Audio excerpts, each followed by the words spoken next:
Welcome once again sa ating TikTok product review. And right now, ito nga i-review natin yung Type 3 Zodiac Collection. Now to tell you frankly guys, hindi talaga ako familiar sa mga ganitong klaseng toy or box or collection. So we're going to review this according lang doon sa mga nakikita natin. And as you can see nga, ganitong klaseng packaging meron siya sa babaw. Sa side, nandito pa yung ibang mga included dun sa collection niya. Yan. And sa likod, yan. So 12 silang lahat. And dito is more on product information lang. Sa side, mga information lang ulit na hindi ko mabasa kasi hindi ako marunong magbasa ng mga ganyang character. So, i-unbox na natin siya. Madikit yung glue niya.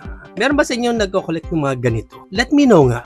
Pa-comment nga down below. Madikit? Grabe. Lumidikit din sa gloves natin. Pag na-open natin siya, let's see what's inside. Oh, okay.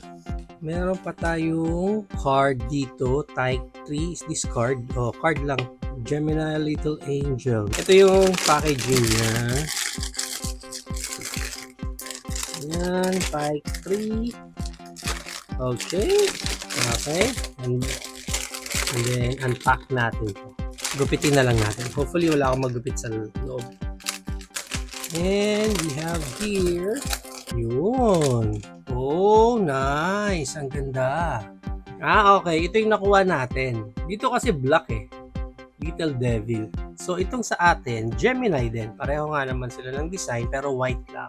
Angel. Gemini Little Angel. Kaya pala, yun yung card natin. Little Gemini Angel yung white. Devil yung black. Okay. Okay. Sige, check muna natin yung details ng ating Gemini. Ang ganda ng fur niya. Ano to? May butas siya talaga dito. Okay. Nice. Ang ganda nung ice. Ang ganda nung ice. Buhay na buhay. Ayan. Pero hindi siya sumusunod ha.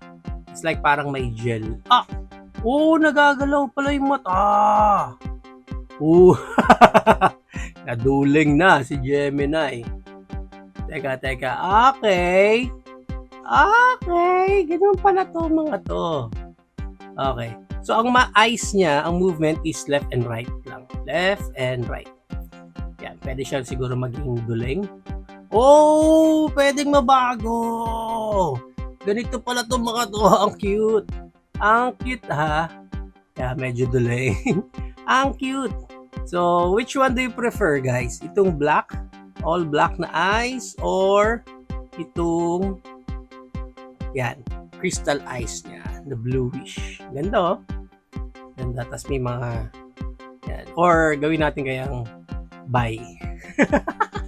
Then mas maganda to. Blue. Yan muna tayo. Then, yung mga paint niya sa ilong, may mga marks pa siya dun sa pisngi niya. Ganda. Okay. Ganda rin ng fur.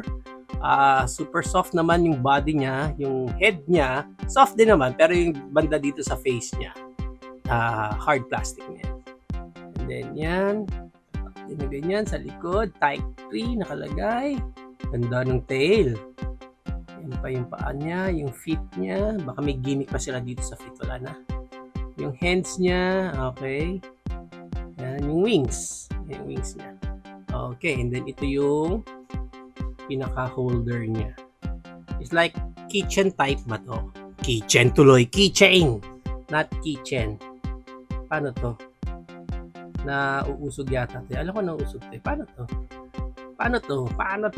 I don't know. Pero baka masira ako pag pinilit ko. Noon, pinipress. Minumove. Parang keychain.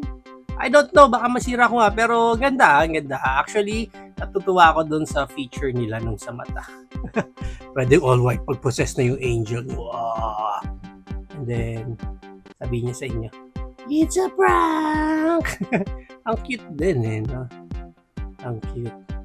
Nice. Okay, nagulat ako dun sa gimmick nila na yan. Anyway, yun lang naman yung pinaka-details ng ating Type 3. And ito yung pinaka-nakuha natin sa blind box natin ng 12 Constellations Type 3 Gemini Little Angel. So, if you want to avail din itong mga blind box natin ng Type 3, punta lang kayo sa TikTok account ni Pinoy Toy Review. Hanapin niyo yung profile ko, Pinoy Toy Review. Makikita niyo sa yellow basket or sa showcase natin, makikita niyo doon yung product natin na to, and then doon niyo siya pwedeng ma-purchase. Beauty!